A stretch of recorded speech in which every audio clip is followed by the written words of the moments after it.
O que eu costumo falar assim, para os meus clientes, para as pessoas que eu converso, é que essa meta, Yuri, ela não pode ser muito subjetiva. A gente tem que trabalhar, principalmente com TDAH, com as coisas mais concretas, mais objetivas possíveis para a gente conseguir mensurar, para a gente conseguir se autorregular. Se a gente deixa as coisas muito soltas, elas se perdem com muito mais facilidade.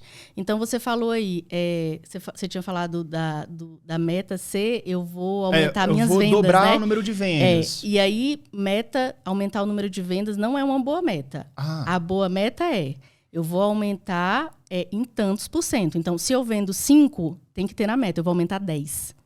Porque bem descrito, né? Bem descrito. Uma boa meta, ela é específica. A SMART lá, você deve conhecer, Sim. né? O método SMART, que é específica, mensurável.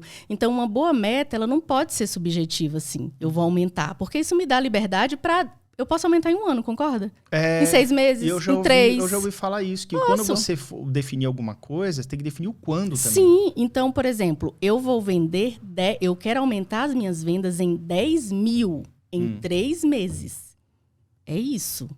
Aí mudou. Aquela meta de que quero aumentar mais minhas vendas, aquela ali não existe. Aquela ali, para TDAH e sem TDAH, ela é subjetiva demais. Quando eu falo que eu quero aumentar a minha meta para vender 10 mil em 3 meses, então a minha ação... eu tenho um prazo, né? Ela está específica. Então, a minha ação, ela fica mais fácil de eu conseguir olhar. Porque, poxa, 10 mil em 3 meses, quanto que eu vendo hoje? Eu começo a pensar para atingir minha meta. Eu estou com 2 mil, então tem que multiplicar por 5. Isso, exatamente. Tudo começa de dentro para fora, no pensamento, e que leva à ação. Quanto mais claro tiver, Yuri, mais chance eu tenho de realizar.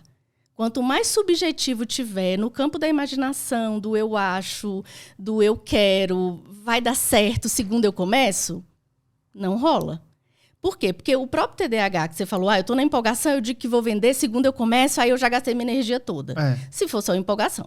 Mas se eu conseguir parar para poder pensar que eu quero vender 10 em 3 meses, e hoje eu vendo 5, então eu tenho que aumentar aí pelo menos, né, tantos %.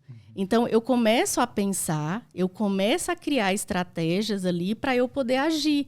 Então, eu começo a estabelecer uma linha de raciocínio para atingir minha meta. Não é só vontade, não está só na minha cabeça. Na hora de criar, eu já estou estabelecendo algum tipo de ideia para poder realizar aquilo ali. Então, eu começo a pensar, então eu vou fazer uma campanha, eu vou fazer uma promoção. Aí eu começo de novo a definir, tá bom, se eu vou fazer uma promoção para vender 10 mil, como é que é o nome dessa promoção? Ela vai começar que dia? O que eu vou vender? O que eu vou colocar? Qual vai ser o atrativo? Então é como se você começasse a criar em cima da necessidade. Então você acha que muito da procrastinação da pessoa... Falta de clareza. É a falta de clareza. Sim. A falta de clareza, a falta do porquê eu faço o que eu faço.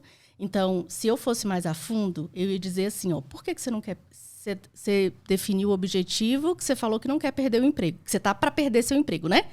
Então, uma pergunta seria, você quer mesmo esse emprego?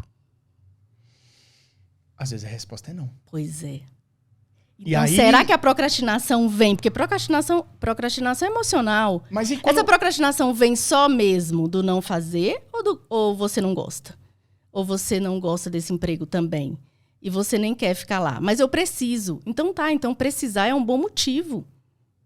Mas será que é um motivo suficiente? Olha, é muito complexo. Sim, mas o precisar é um bom motivo, sabe por quê? Depende, se você é casado e você tem uma família para poder alimentar, sustentar. É um excelente motivo. É um excelente motivo, mas eu não tô ligado nisso. Eu tô ligado, nesse momento, só com insatisfação, porque eu odeio meu emprego. Tá, mas você precisa alimentar uma família. Logo. E claro que você pode ter um plano para sair disso, sabe? Não é para ter sofrimento, não é no sentido de falar assim, não, você é obrigado, né? Então, você pode, de repente, tem gente que nem pode traçar um plano, né? Não gosta do trabalho e tem que ficar lá. Mas eu só tô falando isso para pontuar o que eu quis dizer. Não, aprofunde, vambora. O objetivo, ele é importante. Entender o porquê é importante. Então, falta de clareza e falta de porquê é um dos maiores motivos de procrastinação. Se o TDAH não para pensar em várias coisas, imagina nisso. Já que ele tá com a cabeça em muitas coisas, né? Cabeça em muitas coisas. E é uma coisa assim, às vezes você se programa do tipo assim, amanhã de manhã eu vou tirar amanhã só pra fazer essa minha organização. o meu trabalho não tá bem, eu vou quase ser mandado embora, não, então eu vou fazer esse negócio aí, tá? Aí eu começo a fazer e na hora que eu tô planejando, me vem assim, beleza, eu tenho que melhorar isso daqui. Ah, mas tem aquele negócio também, né? Ah, mas tem no seu... É como se fosse assim, você às vezes, você sai do plano da meta e aí você começa a pensar em outra coisa, tipo assim, mas e se eu largar isso aqui tudo e fazer um outro emprego? A pessoa acho que a pessoa ela tem que cuidar de uma coisa de cada vez, pra ela não se embananar. Sim, sim. É como se fosse assim, que eu costumo ensinar, né? Tá tudo bem, a gente pensa em muitas coisas de uma vez. A gente quer fazer muitas coisas de uma vez. E às vezes é até possível. A gente só precisa entender que, na verdade, não é de uma vez só.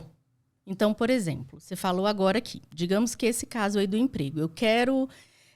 Eu tô quase para perder o emprego, mas eu descobri no meio desse caminho aqui que, na verdade, eu faço é não gostar do meu emprego. Mas eu preciso estar lá por enquanto. Então, eu vou anotar aqui que eu preciso de um plano de transição de carreira para mudar de emprego, mas eu preciso ainda continuar aqui porque eu preciso, pelo menos por 3 meses, pagar minhas contas. Então, anotar o que está na sua cabeça ali num canto, mandar informação para o seu cérebro que aquela ideia está segura. Cérebro, essa ideia está segura. Assim, eu concluí essa ideia. Não, essa outra ideia que eu quis mudar está segura. Eu anotei ela e eu vou fazer. Eu preciso de um outro emprego, eu preciso fazer uma transição, eu preciso fazer algo que eu gosto, porque eu estou muito satisfeita, eu estou procrastinando demais. Então, cérebro, vou anotar aqui e eu vou desenvolver um plano. Mas eu preciso primeiro manter meu emprego, eu preciso do meu salário. Então, eu preciso focar aqui primeiro. Isso dá até um certo conforto, porque eu falei assim, pô, beleza, já que eu já sei que daqui 1 ano talvez eu consiga migrar de carreira, aí eu vou me dedicar mais aqui para sair bem. Isso, lembra que eu falei lá no início da racionalização? A gente precisa usar racionalização. É fácil? Não, porque a gente é emocional, né? Não, e a gente quer tudo pra onde? Não é fácil, mas é possível. É isso que eu explico assim muito para os meus clientes. É possível. Só que é uma forma de pensar que você precisa aprender. E aí vai praticando e vai tentando entender. Então, por isso, Yuri, que as coisas não são de uma hora para outra, sabe? Eu acho que isso da internet é o que mais frustra a gente. A gente vê muita dica, a gente vê o tempo todo muita coisa e a gente acha que as coisas da nossa vida vão mudar também, assim, nessa mesma rapidez, né?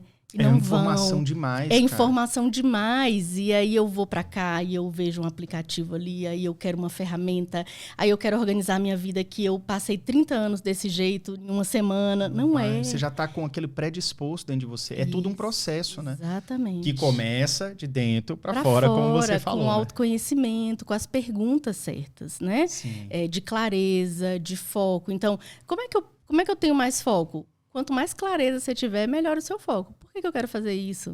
Por que eu quero mesmo fazer isso aqui? É alguém que quer no meu lugar? Sou eu mesmo? Quais são as vantagens e desvantagens de eu fazer isso aqui? Outra forma racional de você, quando você está procrastinando demais, quando as coisas estão... não sei se eu faço isso, eu faço aquilo. Tá bom, coloca aí no papel vantagens e desvantagens. Se eu fizer e eu não fizer. O que eu ganho fazendo e o que eu ganho não fazendo? Às vezes você encontra mais ganhos do que você achou que tinha. Aquela coisa, você está num emprego que você não gosta. Mas você tem que alimentar seus filhos e é isso aí. Pagar as contas. E aí você pensa assim, não, mas isso aqui, de repente, se eu for para aquela outra área da empresa, eu sei que daqui 1 ano eu vou fazer minha transição. O cara já fez o plano. Mas se eu mudar de área, se eu mexer com outras coisas, às vezes eu consigo até me divertir um pouco mais, ser um pouco menos penoso até a transição de 1 ano que você se planejou. Então, parar para pensar e colocar ordem é uma coisa poderosa, né?